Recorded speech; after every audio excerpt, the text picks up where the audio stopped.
Olá, inovadores do Brasil e do mundo. Sejam muito bem-vindos ao nosso Jornada Inovar. Eu, Elton Shoa, com meu amigo Eric Echaia, vamos apresentar hoje um super case, um projeto de inovação do governo federal, mais especificamente do Tribunal de Contas da União, baseado no marco das startups, ou seja, um CPSI, um contrato público de solução inovadora. Para esse projeto, a gente tem dois profissionais que trabalharam intensamente nesse projeto que vão compartilhar experiências e insights desse projeto conosco. Hoje o episódio vai ser especial para quem quer conhecer um pouco sobre como os órgãos públicos estão inovando com base no marco das startups. Seja muito bem-vindo, Lucas e Luana, para o nosso episódio. Agradeço muito ter aceito o nosso convite. Eu agradeço demais pelo convite e estou super animado de participar aqui dessa conversa. Muito obrigada também pelo convite, muito bom participar e compartilhar conhecimentos também, receber mais informações. Obrigada. Mas, pessoal, quero fazer uma pergunta já pro Lucas. Posso, show? Eu tinha que apresentar o currículo. Pode apresentar. Não, vai, continua. Dá. É isso. Pois é, na Já verdade. lança a pergunta. Pois É é. porque eu realmente quero ouvir mais do projeto. Eu sei, calma. Vamos conhecer o currículo dos nossos entrevistados. Lucas Firmiano é desenvolvedor de software e soluções de IA e atua como líder de IA na startup Prefeitura Eficiente. Seu trabalho é focado no desenvolvimento de soluções baseadas em arquiteturas de múltiplos agentes inteligentes capazes de colaborar entre si para executar diferentes tarefas com objetivo comum. Lucas aplica esses conceitos na construção de sistemas que automatizam a leitura e interpretação de documentos complexos, como conjuntos de PDFs com propósitos variados, otimizando processos administrativos, acelerando a análise de informações. Ele defende uma abordagem modular e escalável de IA, com ênfase em automação inteligente e autonomia operacional, promovendo ganhos reais de eficiência e inovação nos fluxos organizacionais. E a nossa amiga Luana Silva atua como Product Owner, PO, e Designer UI UX na startup Prefeitura Eficiente, onde foca na gestão de projetos e na definição de funcionalidades para otimizar a experiência do usuário. Ela é responsável por garantir o alinhamento dos stakeholders durante cada etapa do desenvolvimento dos projetos e pela criação de interfaces visuais que garantem uma navegação intuitiva e eficiente. Entre seus projetos destaca-se o Olho Cidadão, uma iniciativa de monitoramento de obras públicas que promove a participação ativa da população e assegura maior transparência e controle. Luana busca sempre fazer o uso da tecnologia a favor da inovação para criar soluções que atendam diretamente às reais necessidades dos usuários, visando sempre aprimorar a usabilidade dos sistemas. Então, hoje, nossa conversa vai ser de altíssimo nível. Vamos lá, Eric. Lucas, conta pra gente aí. Como é que foi essa carreira? Como foi que tu começou todo esse projeto? Que hoje estar no TCU é algo muito incrível para a carreira de qualquer pessoa. Mas conta pra gente como isso tudo começou. Basicamente, eu comecei muito cedo. Eu entrei na faculdade e no terceiro semestre já estava, meu Deus do céu, eu quero um emprego, quero trabalhar. Queria entrar no mercado, né? Porque a gente sabe que o principal é entrar no mercado. Sim. Então, eu já entrei num ótimo local, já participando de um hub de inovação. E, paralelo, eu já fui trabalhando com uns projetos, trabalhava com imagem de satélite, com mapa, com dados já referenciados. E fui seguindo minha vida como desenvolvedor full stack, trabalhando em outras empresas, que foi quando o Shoa me chamou para participar do projeto do TCU, porque ele já sabia que eu tinha certa experiência com dados referenciados, imagens de satélite, e aí eu só entrei de cabeça total para vamos embora, e foi isso, basicamente. E você, Luana, como é que foi toda essa jornada até aqui? Bem, eu comecei lá em 2020, sendo designer, e aí foram passando alguns anos, surgiu uma oportunidade, se eu não me engano, em 2023, estamos em 2025, 2023, para entrar no Hub de Inovação da CAMED. E aí foi uma oportunidade incrível, porque eu consegui também fazer uma pequena transição de carreira, porque eu era designer e fui para UI UX. Então eu consegui aprimorar vários conhecimentos, consegui desenvolver muitas coisas também, a parte de desenvolvimento de aplicativos e também algumas telas, justamente para os sistemas. E depois que finalizou meu contrato, que era estágio, surgiu a oportunidade, o Shoa me chamou para participar do projeto, e aí para migrar de carreira também. Ser PO agora, então foi uma oportunidade assim que eu realmente percebi que, nossa, eu consigo fazer essa migração agora porque eu consigo ir aprimorando e começando aos poucos. Então, eu aceitei participar do projeto, como era uma área totalmente diferente da minha, foi assim, uma coisa totalmente nova, mas eu consegui desenvolver tudo muito bem e fazer esse processo de forma mais gradual, mas ao mesmo tempo, assim, bem mais rápido, porque o projeto já estava em andamento. Bacana. Pessoal, estar no TCU não é para qualquer um. É um desafio muito grande. Então, assim, eu estou muito curioso. Conta pra gente como é esse projeto. O que vocês estão fazendo? Já está na mão do pessoal? Estamos em fase de homologação? Conta tudo. Eu quero saber tudo.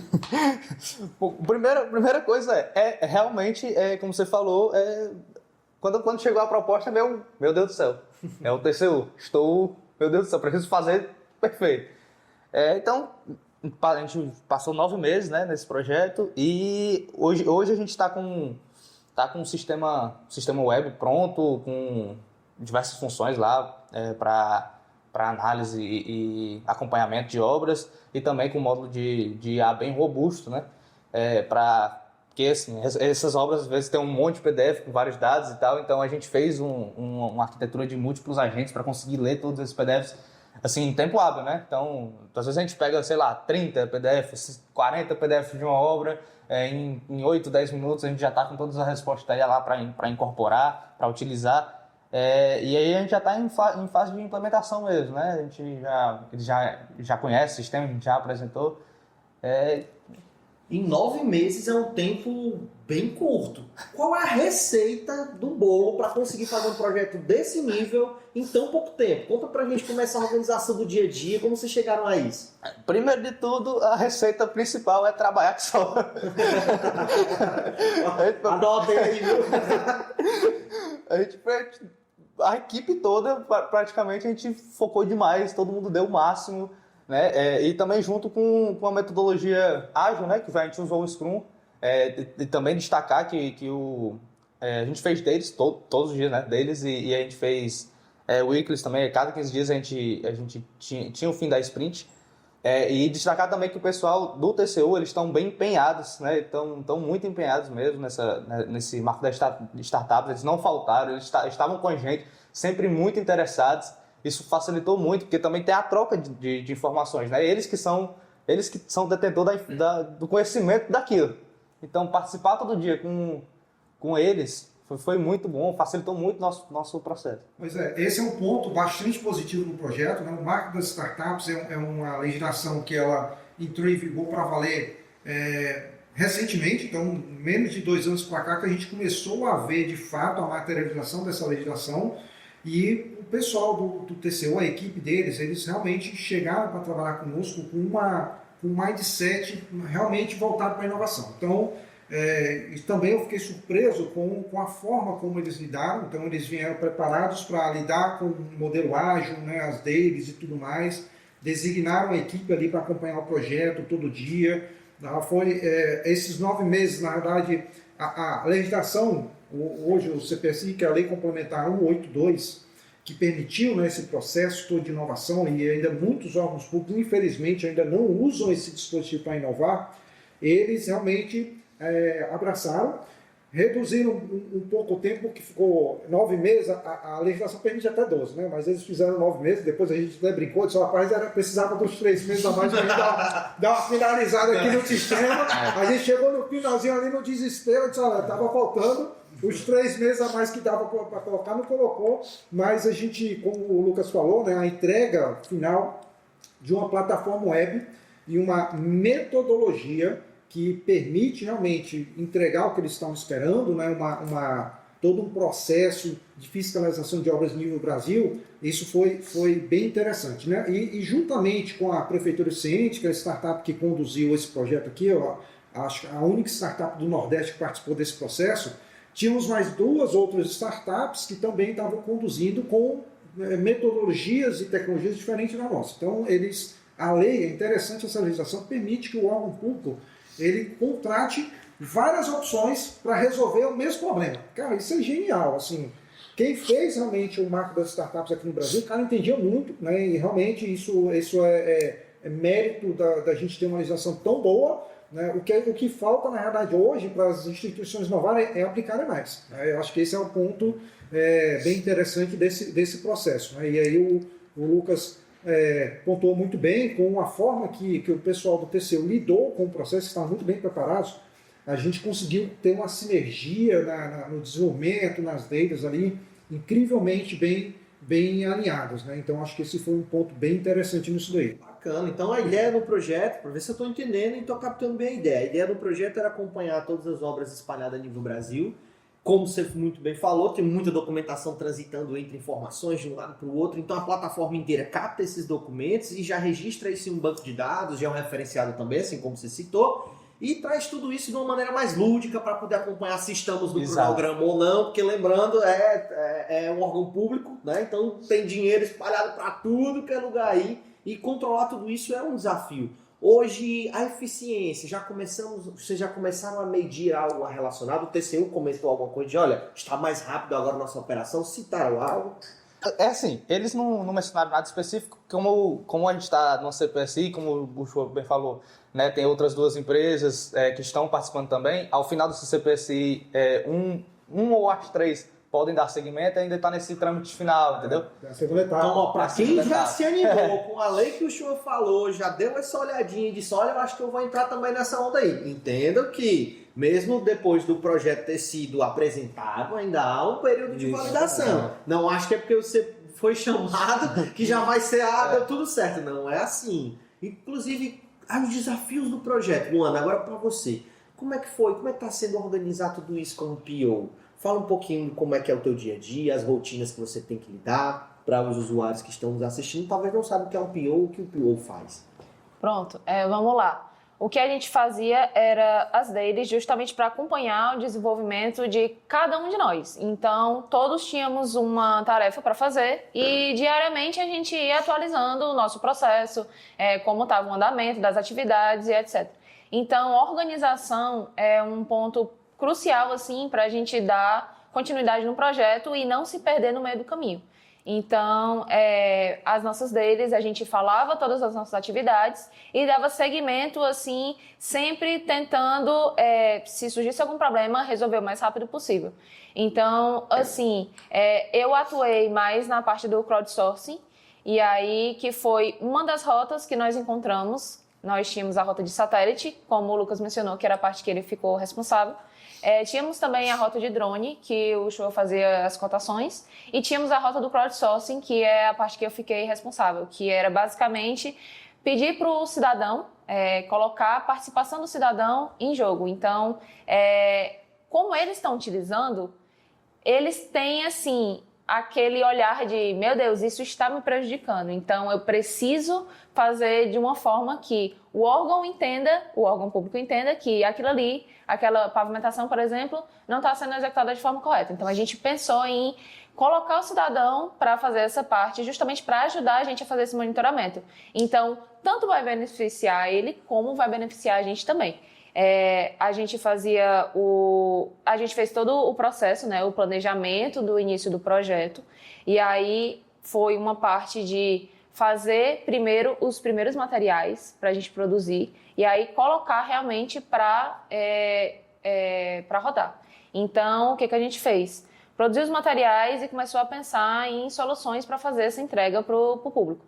O que a gente pensou? Pensamos primeiro em fazer envios por carta, mas aí como demora bastante, porque são em várias regiões do Brasil todo, pensamos também em telegrama, porque é uma solução que é bem mais rápida, porque o envio é feito eletrônico, mas como ele é um pouco mais impessoal, porque não tem tanta identidade visual colocada nele, é algo mais padronizado pelos correios, não era assim, não teve aderência. Realmente, os 60 envios que a gente fez, nenhum pessoal teve um retorno, porque a gente precisava passar o pessoal do papel para o WhatsApp para a gente entrar em contato e começar a enviar as fotos e etc.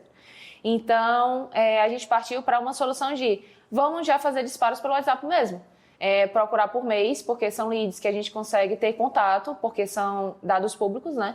E esse pessoal também reside na região que tem obras. Então, a gente partiu para essa abordagem. E aí, basicamente, o que a gente fez? Entrava em contato com o pessoal, buscando por uma plataforma de leads os contatos. E aí, a gente passou para outra plataforma, que era o Como, que a gente conseguia gerenciar esses contatos e entrar em contato com o pessoal e continuar mantendo essa conversa e fazer todo o fluxo completo. Quando a gente passava por essa etapa, a gente fazia o quê? Falava com o cidadão se ele gostaria de participar, enviava as instruções e depois a gente pedia as fotos, porque ele realizava todo um processo antes, fazia o cadastro no nosso sistema, a gente depois pedia fotos de teste, quando ele enviava as fotos, a gente fazia a validação da câmera para ver se estava tudo certo, se tinha os metadados, que é o principal para a gente fazer a localização, se aquelas fotos estão realmente no local que a gente precisa. E aí, depois que a gente fazia essa parte, partia para eles fazerem realmente as fotos no local da obra.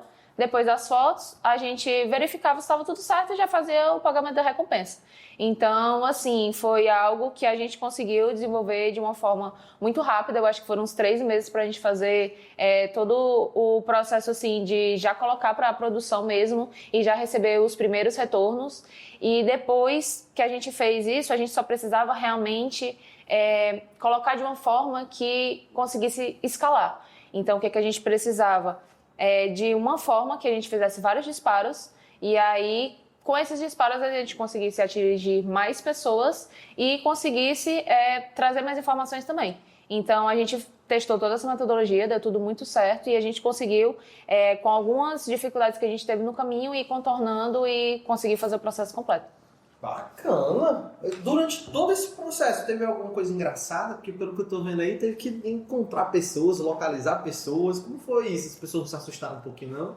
Assim, o nosso primeiro método de pesquisar os cidadãos, como não tinha funcionado, a gente teve algumas dificuldades em encontrar alguns endereços em áreas mais remotas. Então, a gente foi para essa plataforma de leads e, entrando em contato com algumas pessoas, realmente tiveram algumas que estranharam, assim, pensaram, nossa, pode ser golpe, porque, como a gente bem sabe, né, MEI, nossos dados são públicos, eu recebo no mínimo 10 ligações por dia, assim, de contato tentando dar golpe, então, realmente foi bem complicado, mas teve uma boa aderência até.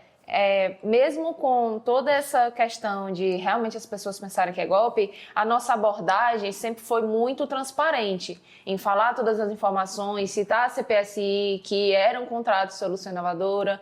Então, foi um processo que a gente pensou muito bem para que, mesmo que as pessoas pensassem que poderia ser algo assim que elas não confiassem, a gente sempre trazia transparência. Falamos que seriam pagos recompensas por isso, se a pessoa tirasse fotos da obra. A gente explicava tudo direitinho e passava todas as informações também. Outro ponto que é muito importante é não pedir dados pessoais de primeira.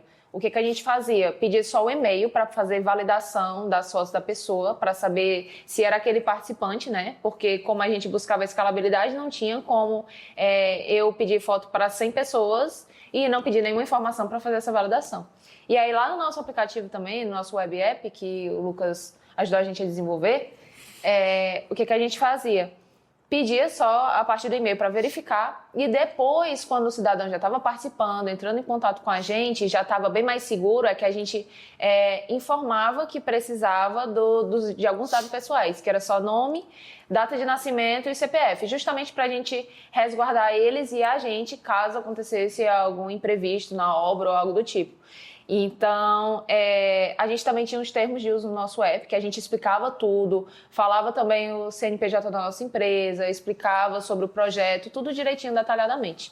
Então, sempre a transparência, que até o próprio TCU sempre pediu para a gente, nesse método do crowdsourcing, buscar transparência para o cidadão, justamente porque eles podiam ter essa estranheza, mas aí, mesmo com algumas dificuldades que a gente encontrou também de fazer muitos disparos, algumas pessoas bloquearam o número justamente por pensarem que era golpe. Então, já aconteceu comigo, sei como é que é. Pois é. E aí, o que aconteceu? Como a gente teve alguns bloqueios assim do contato, a gente teve um período que o nosso contato mesmo ficou bloqueado para enviar mensagens. Então, a gente teve que procurar outra rota, que era basicamente usar os nossos números, que são do trabalho também, e fazer o mesmo envio da mesma forma, falando que eu sou o fulano de tal, estou entrando em contato para participar do projeto e explicar tudo da mesma forma.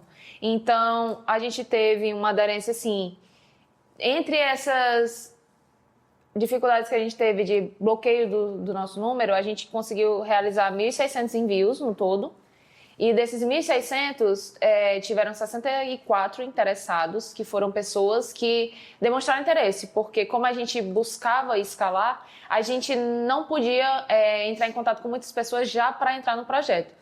Como poderiam 10 pessoas de uma mesma obra responder, e a gente só precisava de um contato, por exemplo, a gente precisava pelo menos de uma informação sobre tenho interesse, e depois é que a gente informava que tinha vaga disponível para a pessoa entrar em contato com a gente, e aí seguir por todo o processo que eu já expliquei, que seria para tirar as fotos e receber a recompensa. E aí, basicamente, o que a gente fez? Depois de entrar em contato com todo esse pessoal, que foram as 64 pessoas, mais ou menos, deixa eu só dar uma verificada aqui no número, qual foi a quantidade mesmo exata de participantes que deram retorno. Pronto, foram 12, deram continuidade no processo, tiraram algumas fotos e tentaram participar do processo, e a gente deu continuidade com 6 pessoas que foram aqui, finalizaram o processo completo, tiraram fotos da obra e receberam a recompensa. E outro método que a gente utilizou, também porque o nosso tempo era bastante curto, a gente precisava em 15 dias entregar 40 obras vistoriadas. O que a gente fez? Vistoriadas não, revisadas no caso. No caso, o que a gente fez? Entrou em contato com essas pessoas, e os que não responderam, tiveram algumas obras que a gente teve mais dificuldade por serem áreas remotas, a gente pesquisou no Google algumas empresas da própria região que apareciam lá com maior destaque, no caso. E aí a gente entrou em contato com esse pessoal, foram 123 empresas que a gente entrou em contato, e 16 demonstraram interesse, 16 obras no caso já. E dessas 16 a gente já foi para participação, já teve a conclusão e já teve as fotos e recebimento dos dados e os pagamentos também. Então foi algo que a gente conseguiu contornar e ter muita aderência do público, apesar de pensarem assim, né?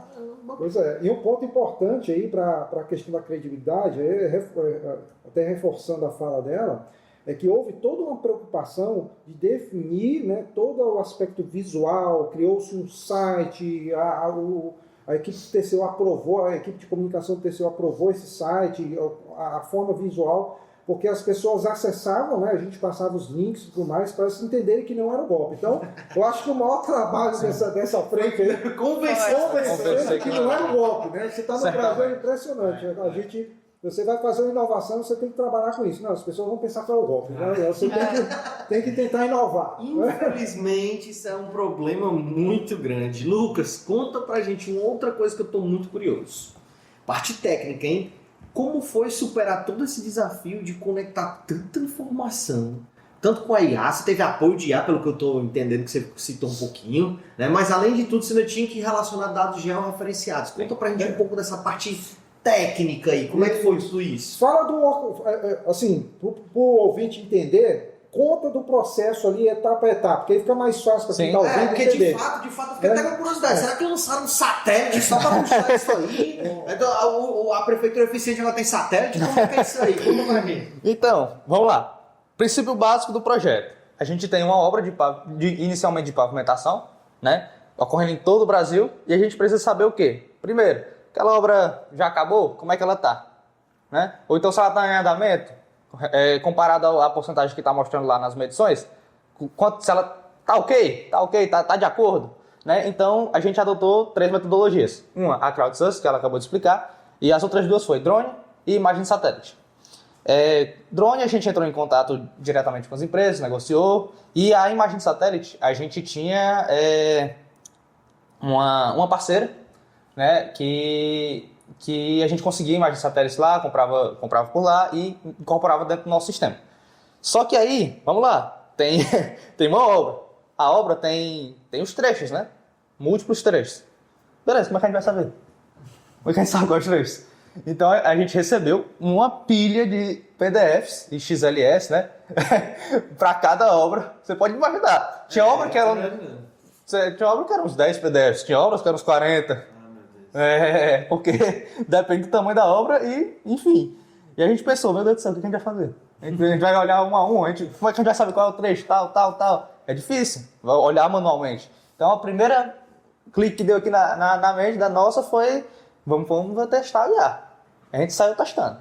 Saiu testando, testou umas 3 IAs diferentes, até a gente parou na IA do Google, pelo motivo simples, ela tinha uma maior capacidade de armazenamento de PDFs, de arquivos. Então a gente conseguiu fazer toda uma arquitetura para ler esses PDFs e tentar extrair o principal, que é a coordenada. Porque com a coordenada a gente consegue montar um arquivo já referenciado, chamado de JSON ou shapefile, né? Com o polígono desse trecho, né? Então a gente criou essa IA para ler os PDFs, a primeira coisa que a gente fez foi busque uma coordenada, me traga as coordenadas e os trechos. E aí a gente foi aprimorando, né? Teve todo um estudo de engenharia de prompt que foi, durou um tempo para conseguir construir um prompt até para ele não viajar, né? Aí a gente construiu e mandou, traga as coordenadas. Aí ela trouxe. A gente, opa, legal, trouxe as coordenadas. Só que isso não basta, porque tem as coordenadas, a gente vai fazer o quê? Vai pegar um a um e jogar no Maps? É um trabalhozinho também, né? Vamos ver, beleza, próximo passo. Será que ela consegue traçar a URL do Maps? Aí, como é que foi feito? A gente viu como é que era a URL do Maps lá quando você colocava um trecho, viu que tinha o padrão, né? Coordenada aqui, coordenada latitude, longitude. E a gente falou, pô, vamos montar um scriptzinho dentro do prompt para ele tacar lá e me cuspir as URLs. Aí, beleza, próximo prompt, pá. Aí ele conseguiu. Aí a gente clicou, beleza, agora a gente tem o trecho. E agora para jogar dentro do sistema? Como é que a gente vai jogar dentro do banco de dados? Aí, qual foi a ideia? A gente pediu para a IA chamar uma API da própria Google, que é a Directions API. O que ela faz, essa API? Ela pega o trecho e me traz exatamente o polígono daquele trecho. Então, com o polígono é fácil montar um arquivo de JSON, um arquivo georreferenciado.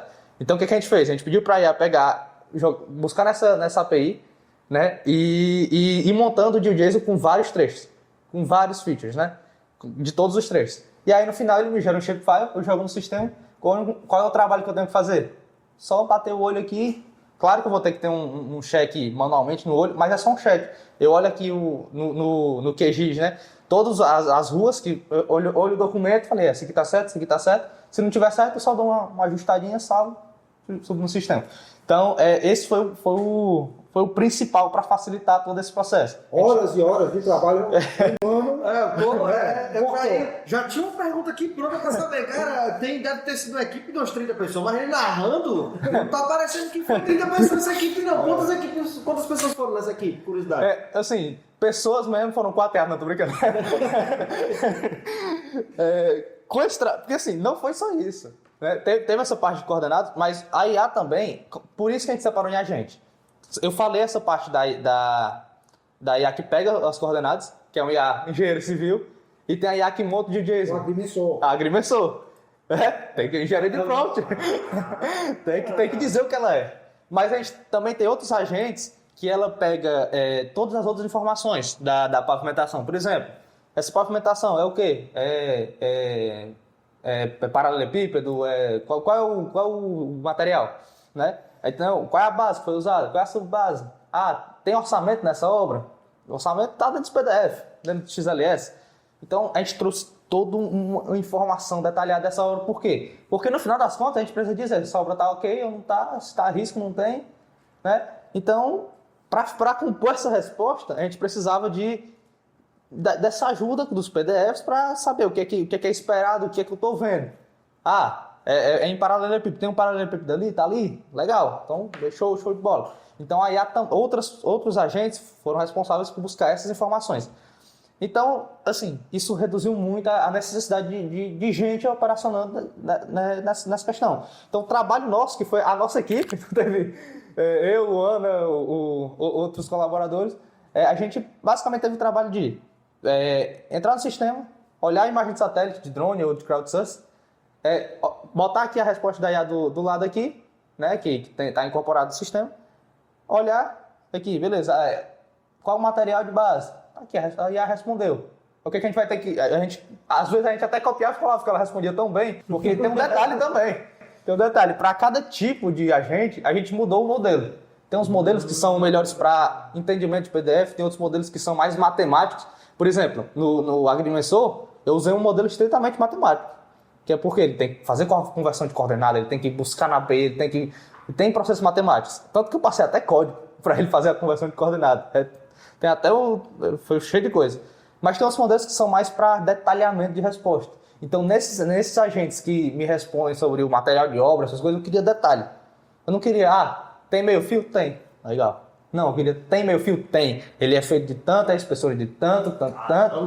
Então, às vezes, a gente até copiava a resposta e colava na pergunta. Tem o meu fio? Tem. A gente até, às vezes, copiava e colava. E aí a gente só tinha um trabalho de, eu não estou vendo meu fio nessa obra. Então, assim, basicamente, o nosso trabalho foi de um analista. Interessante que a gente conseguiu evoluir tanto o prompt nesse processo, né? Que a IA interpretava até os croquis, com as medidas do croquis, ela entendia o contexto e dizia, isso daqui está assim, assim, assado. Às vezes não estava explícito no texto, mas no croquis era identificado. Tem até um detalhe que foi muito importante para a gente, para facilitar ainda mais. Além disso que o Show falou, ele conseguia ler a imagem, né, com OCR, né, está até explícito em prompt, mas um detalhe que facilitou muito, porque assim, quando ela lê, a gente tem que verificar. Porque esse pessoal fala que a IA faz tudo, não é assim, né? A IA pode nos ajudar, mas tudo também a gente tem que tá com o olho lá. Beleza. Só que, às vezes ela respondia, foi o que aconteceu inicialmente, quando a gente não tinha essa ideia. Ela respondia e ficava por isso. Só que a gente tinha que bater o olho no documento. Em qual documento que ela pegou? A gente não sabia. Então, foi até... a gente tentou só colocar em prompt, assim... me diga qual foi o arquivo. Só que às vezes, quando tem o processo de upload, ele sobe com um nome diferente, às vezes ele respondia o título do arquivo não estava vindo direito. Foi feito até antes de passado via prompt também, uma lista mestra, com todos os nomes de arquivos que foi passado a ela, para ela se basear. E aí ela passou a responder o nome do arquivo corretamente. Então, além de ele dar a resposta, ele dizia onde é que ele encontrou aquilo. Então, eu só abri o PDF, olhava a página, e passava o nome do arquivo e página. Só abri aqui e olhei, é isso aqui mesmo. Olha, pra quem tá aqui acompanhando esse episódio, caiu aqui, tá encantado como eu estou até o momento, os meninos aqui estão mostrando o uso devido de uma IA, né? Eu acho que a otimização de tarefa aqui que você falou, que a IA fez para vocês, essa equipe, durante todo esse projeto, foi uma coisa muito bacana. E assim, mostrando a responsabilidade, porque muita gente está falando hoje de IA, mas não explica que, olha, você tem que ter um prompt muito bem trabalhado, não é jogar uma coisa genérica, esperar que ela lê seu pensamento e traga o que você queria. Não é assim. A gente está falando de uma IA, não é de um seu Xavier, do X-Men, que lê a mente da pessoa e sabe o que está acontecendo. Não é assim. Então aqui você está vendo um trabalho realmente profissional de alguém que usou a IA de maneira correta e está aqui uma prova de que otimizou o trabalho. E leva tempo para chegar no nível. Leva um tempo, exatamente. É um ponto, é um processo evolutivo, as pessoas não entendem, né? E eu acho que é um ponto interessante que muita gente hoje está indo para evento nacional e internacional, vê o pessoal no palco dizendo que a IA faz tudo assim e não entende a diferença conceitual entre eu uso o ChatGPT. Sim, ali é um IA de uso pessoal, você faz as coisas de um jeito. Quando você vai para o mundo corporativo, como a gente está ouvindo aqui o Lucas explicando, a gente está falando de um processo com várias etapas que se integra com o sistema, que vai gravar o dado no banco de dados e tal. Então, quando você traz a IA para o mundo corporativo, não fica tudo pronto com passe de mágica. E esse é um grande erro que todo mundo que está indo para esses eventos de IAs sai do evento de IA achando que não, agora tudo vai ser feito em um dia, um trabalho de meses e tal. E o pessoal, já vi que para o pessoal da tecnologia, o pessoal da TI e tudo mais, estão ficando preocupados de como resolver, explicar as coisas do jeito certo, porque assim... O dono da empresa, o diretor, chega lá e diz: eu quero que tudo seja resolvido rápido, porque eu vi numa palestra que dá para resolver rápido. Muito bem pontuado. Isso daqui é bom para a gente entender a diferença entre um projeto pessoal de IA pessoal, onde você usa, basicamente todo mundo usa o ChatGPT, e inclusive a OpenAI foi uma das opções que a gente descartou, porque não estava atendendo a gente. E aí quando o Lucas falou sobre a capacidade do Gemini aqui, sem fazer, assim, tem que falar o nome, a gente não está sendo patrocinado, mas eu vou citar. Né? Então, a questão é que existe uma questão técnica dentro de cada API da capacidade deles de processar tokens numa única transação, né? E nesse ponto foi onde se chegou à conclusão que trabalhar com esse tipo de nível de complexidade que traz a engenharia, o Google estava realmente mais avançado que os outros e realmente conseguiu dar resultados bem mais concisos. É até um ponto interessante isso que o senhor falou, porque eu vejo muita gente falando assim, tu usou o Gemini, mas essa aqui é melhor. Mas essa outra é melhor. Eu vi tanto. E tem muito. Ele virou, então estão criando fanboy. Não, fanboy. Não, no Instagram, depois que ensinou a fazer as fotos, todo mundo só quer usar chat GPT. Fala, não, o Gemini serve pra isso, presta não. Presta o chat GPT. Pois é. Aí virou fanboy. Pior que time de futebol. Não, desse jeito. e é um julga o outro, porque E aí é o que eu respondo beleza, por ser o pessoal tá sendo, que bom, use ele. Continue. Só que o que eu sempre vou defender uma empresa ela tem propósitos claros, uma demanda clara, né? Então você vai buscar a melhor IA para aquela demanda. Então se a melhor IA para aquela demanda for o Gemini, for o GPT, for qualquer outro, beleza, show, vamos atender a necessidade do que está precisando. Agora ficar dessa torcida não tem sentido. Não tem sentido. Uma das coisas que eu vi muito aqui, que você citou, foi toda essa estrutura que vocês precisaram criar. Foi uma estrutura muito robusta e pesada? Como é que foi toda essa parte de infra e de hospedar tanta informação e tanto dado? A gente trabalha com nuvem, né? Questão do sistema em si, não tem nada muito pesado. Servidor de mapa a gente otimizou ao máximo. E aí o que é que você pode pensar que é o mais pesado disso tudo? São as imagens. Quando a gente trabalha com imagem, de alta resolução, com dados referenciados, é pesado. Aí você pensa, guardar tudo isso na nuvem, quanto será que ficou o custo? Pronto, você fez a pergunta do vídeo. Quem quiser ver agora aí, no minuto, a pergunta do vídeo é onde quem está aqui, coordenador de TI, a gente já falou quando veio o Ramon, né, em um dos episódios que a gente gravou. Então, uma das coisas que a gente citou muito foi hospedar na nuvem, todo mundo fala que é caro, é um absurdo. Agora é o momento de você quebrar a banca. Fala aí, como é que ficou isso? A gente tem imagens, muitas imagens. Uma obra tem vários trechos, tem várias imagens dentro do próprio texto. Se a gente colocar lá numa AWS da vida, num bucket lá, vai ficar caríssimo. Vai ficar muito caro. Só que aí a gente teve a ideia, né? A gente não precisa necessariamente. Qual é dentro do mercado, o custo em nuvem para armazenamento de menor custo? É o Drive, um OneDrive, qualquer coisa assim. Então a gente coloca lá. A gente cria um script que consegue fazer essa sincronização. Então quando o usuário precisa da foto, eu faço só a sincronização com o Drive e trago. Pronto, cara. Você pontuou um negócio muito bacana aqui, porque na minha experiência, eu já conheço muitas estruturas de TI, e assim, existe sempre aquela política você tem que usar isso e só isso, e não pode sair disso. Então aqui, uma das coisas que eu mais gosto quando eu entrevisto as pessoas é mostrar que assim, na inovação, você não pode se prender a algo. Você tem que ver aquilo que atende à solução, como você apontou muito bem. Então, cara, muitas vezes eu já vi gente, já passei em projetos onde a galera diz, nossa, não tem onde armazenar as fontes. Eu tenho que ter uma infraestrutura criada, um servidor local, ou vou botar na AWS, vai ser muito caro. O Lucas acabou de apresentar aqui uma estrutura que foi construída rápido, com eficiência, mostrando que usa o Google Drive. Mas por quê? Porque atende a necessidade, não é para se criar uma coisa absurda, aquela coisa louca de dizer, não, às vezes inviabiliza projetos. Sim. Mas porque as pessoas ficam presas numa coisa que não precisa. Então, assim, uma das coisas que eu gostei muito na sua fala, e o tempo todo que você trouxe aqui durante o podcast, é simplicidade. É a simplicidade. Se tem algo que é um problema e eu consigo resolvê-lo com segurança, Sim. tá show. Exatamente. Porque eu já vi muita gente falar que não, o Google Drive é perigoso. É claro, porque tem muita gente usando de maneira errada. Porque pega o link, aí vai compartilhar. Eu já vi muito isso na minha carreira, muito. O cara pega o link de uma coisa só, um arquivo, aí ele sem querer copia da pasta inteira. Aí ele dá o acesso da página inteira. Aí, por conta de uma coisa de um usuário, coloca toda a estrutura do negócio como insegura. Então é a mesma coisa das IAs também está acontecendo hoje. As pessoas usam de maneira indevida e dizem, não presta. Não é assim. Não é assim. O senhor, conta pra gente aí um pouquinho, até para quem está conhecendo aqui um pouco do projeto do TCU, um pouco dessa jornada, onde começou esse marco das startups. Eu acho que é uma coisa bacana para quem quer empreender. Isso é uma coisa bem complexa, até alguns até se assustam, Mas conta pra gente um pouco sobre o que é esse marco das startups, para quem não está familiarizado. O resumo da história é o seguinte, né? Esse marco da startup, que ele foi criado em 2021, ele começou realmente a entrar em prática aqui nos órgãos por começar a contratar tem no máximo 2 anos.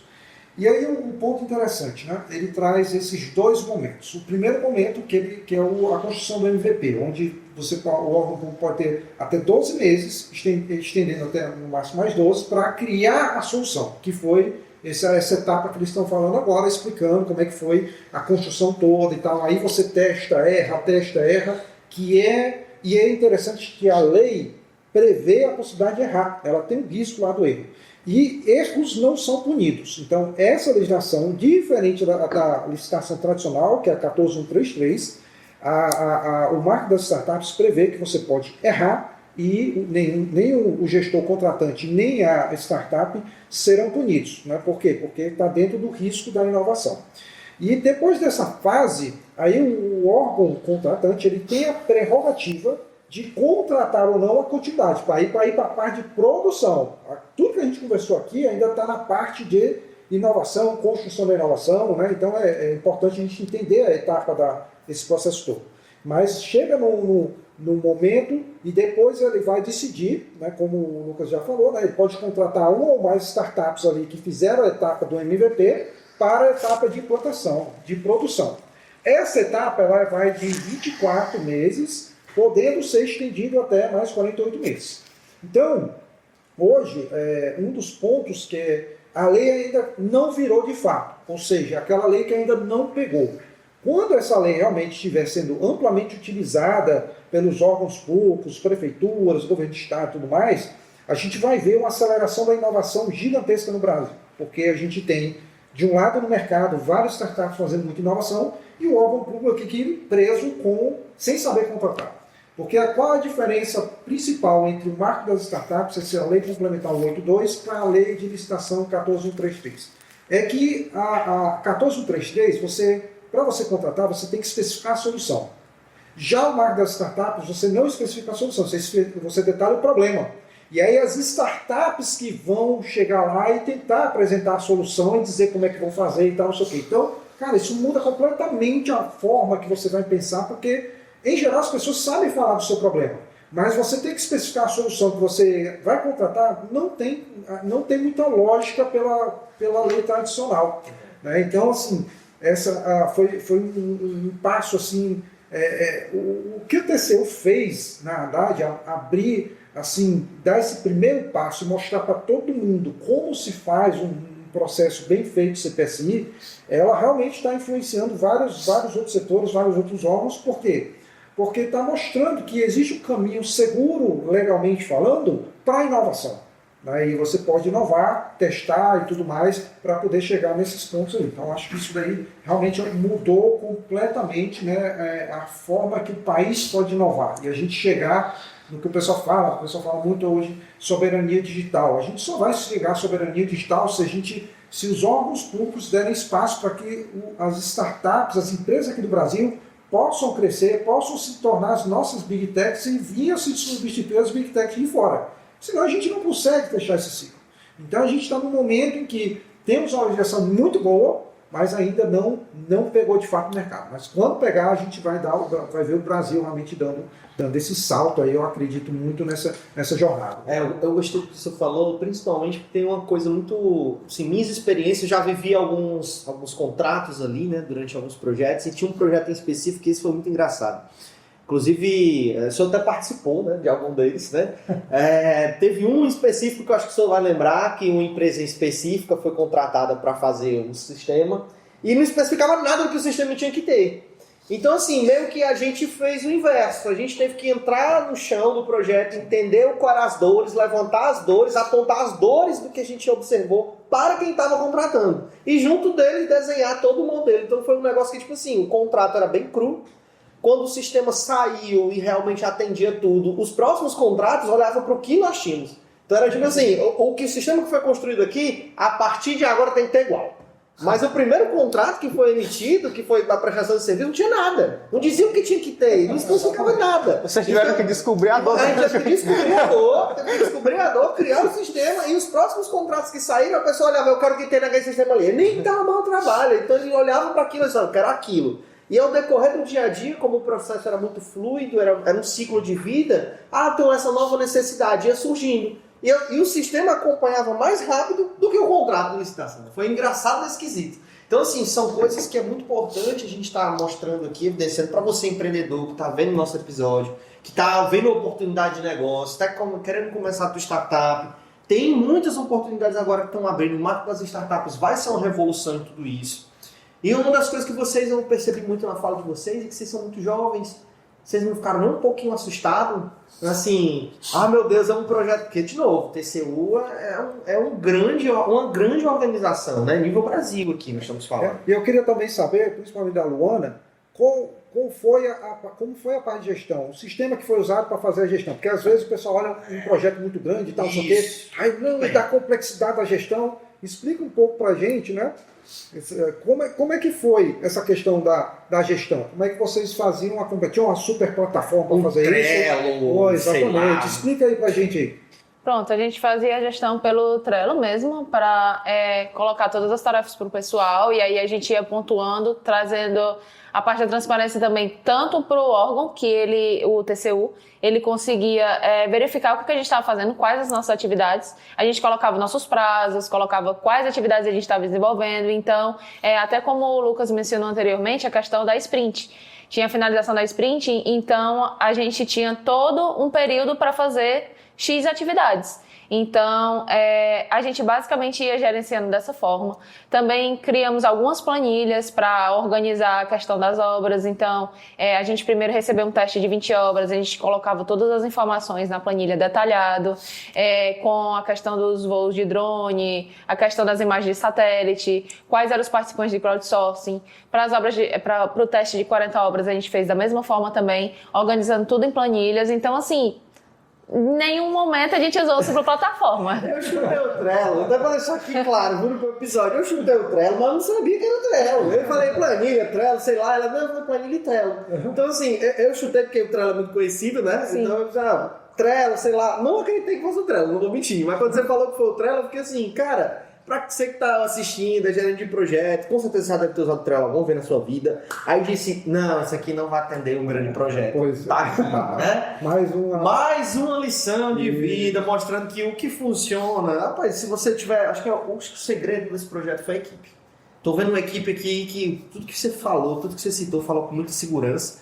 Então, eu acho que o segredo mesmo foi a equipe. Porque mesmo que se tivesse só papel e caneta, eu acho que você também teria conseguido chegar a um resultado. Porque a equipe, eu vi muito engajamento de vocês. Inclusive, sobre engajamento. Como é que foi? Precisou ficar muito no pé de todo mundo, que às vezes o PO vive sofrendo com isso, né? É a pessoa que vai cobrando a tarefa de todo mundo e no final do projeto, acho que todo mundo já deve ter visto essa imagem, começo do projeto, todo mundo abraçado. No meio do projeto, tá todo mundo assim, eu te odeio! E no final do projeto, todo mundo abraçado de novo. Nessa jornada foi assim também? Não, foi muito tranquilo. Tipo assim, o pessoal era totalmente independente. Era assim, fulano tem que fazer tarefa tal, fulano fazer tarefa tal, e acabou. Era basicamente isso, a gente não precisou estar no pé, assim, basicamente todo mundo fazia suas atividades, assim, muito bem, desempenhava seu papel, assim, perfeitamente, e realmente a equipe, como um todo, todos agregavam, e não era... basicamente, cada um fazia uma tarefa e não ajudava os outros, não. Cada um fazia a sua tarefa, mas também, se precisasse de algum auxílio ou precisasse fazer alguma outra etapa do projeto, todo mundo fazia. Tanto é que, como eu estava participando do desenvolvimento do crowdsourcing, eu também fiz a parte de relatório, eu também ajudei assim, a fazer essa questão dos preenchimentos e fazer alguns relatórios também. Então, todo mundo fez todas as etapas que precisavam para o seu trabalho, mas também ajudou em outras áreas também. Então, a nossa equipe, ela conseguiu se complementar muito bem. Todo mundo era independente em fazer suas atividades, conseguia desenvolver o seu papel muito bem, desempenhar assim, sem precisar estar puxando ou estar no pé, assim, mas também desenvolvia outras atividades e fazia muito bem.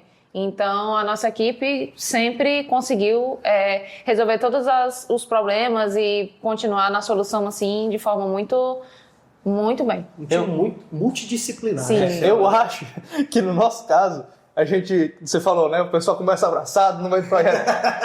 Eu acho que no nosso caso, a gente começou o projeto um pouco afastado, porque algumas pessoas não se conheciam ainda, assim, se conhecendo. No meio do projeto, todo mundo se abraçando, no final do projeto tá toda uma família já.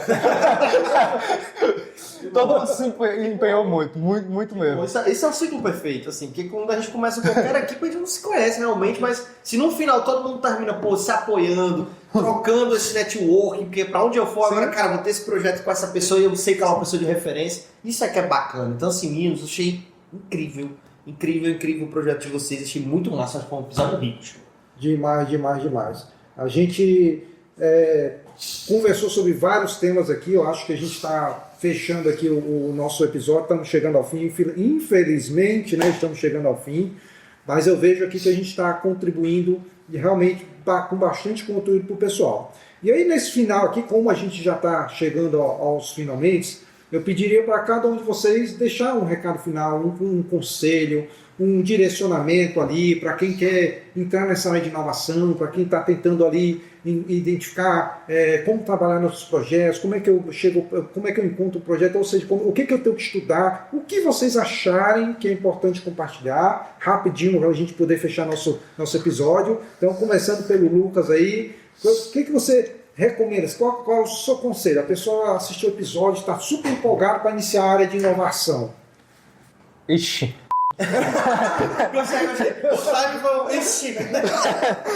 Eu tenho eu não sei dar um conselho sobre a jornada de inovação em si, mas algo mais pessoal. Eu acho que assim, tem muitos na internet ou outros podcasts, aqui mesmo a gente consegue, eles vão conseguir um conselho muito mais específico voltado a isso.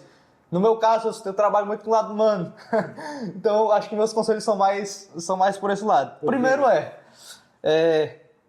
eu, durante minha carreira, que ainda é bem no começo, mas eu vi muita gente querendo subir na profissão em cima dos outros. E o que eu digo é, não faça isso. Você tem um amigo do seu lado, ajude. Você tem um emprego que você quer e essa pessoa está competindo com você, ajude ele. Não tem problema. Se você passar, vai ser por sua competência. Então, ajude seu coleguinha, jamais deixe na mão. E outra coisa que a gente conversou aqui, a gente falou de ter um IA como estimação, mesma coisa, não tenha uma linguagem de programação de estimação. A linguagem boa é aquela que você tá lá, tá lhe dando o que você comer no seu dia a dia, tá lhe dando o seu trabalho. Se surgir uma oportunidade, essa linguagem eu não gosto. Não tem essa, gente, não crie de estimação. E para os empreendedores que queiram ser, eu digo que a jornada é difícil, vocês vão ter que abrir mão de muitas coisas, eu aprendi isso da pior maneira, e não se desmotivem porque tá difícil. Só sigam, em um momento vocês vão conseguir fazer virar, é isso. Show de bola. Você, Luana. Assim como o Lucas mencionou a questão do pessoal, eu também vou muito pelo meu pessoal. No início, até a minha primeira etapa assim, de ser designer e todo o processo, eu simplesmente não sabia fazer nada. E comecei, assim, muito na cara e na coragem, de faça que você consegue. Você diz, não consigo fazer isso. Não, comece aos poucos que você vai aprimorando e vai conseguindo fazer o que você precisa fazer. Então, o que eu indico? Se você está com alguma dificuldade, pesquisa um pouco, vai atrás, procura uma solução, nem que ela seja básica no começo e depois você aprimore, mas você precisa começar. Se você não começar, você não vai chegar ao final ou a lugar nenhum, não tendo feito uma etapa anterior, ou pulando alguma. Então, o que você precisa fazer? Dar o primeiro passo e dar continuidade no processo.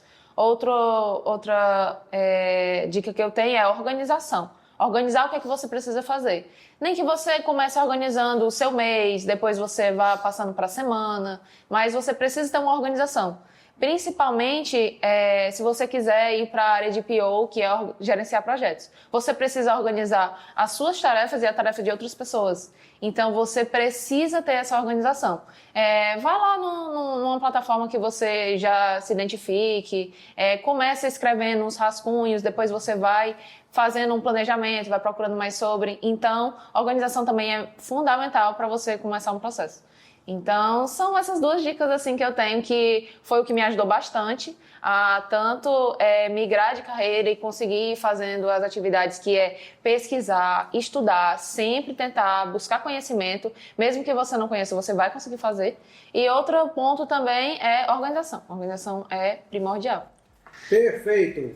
Então, pessoal, estamos chegando ao fim.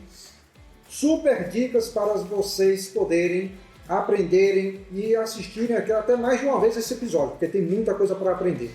Então, eu peço para vocês que não deixem de compartilhar esse episódio. Vão lá, marque as 5 estrelinhas lá no Spotify, no nosso canal, é muito importante. Manda esse link para os seus amigos. Nós estamos aqui fazendo esse evento com uma infraestrutura incrível da Unifomeco, é a nossa parceira aqui, que permite que a gente tenha esse ambiente muito agradável para a gente poder compartilhar esse conhecimento com vocês, mas nós dependemos de vocês, do seu engajamento, para a gente continuar produzindo conteúdo de alto nível, compartilhando gratuitamente, e compartilha. Contamos com vocês e até a próxima.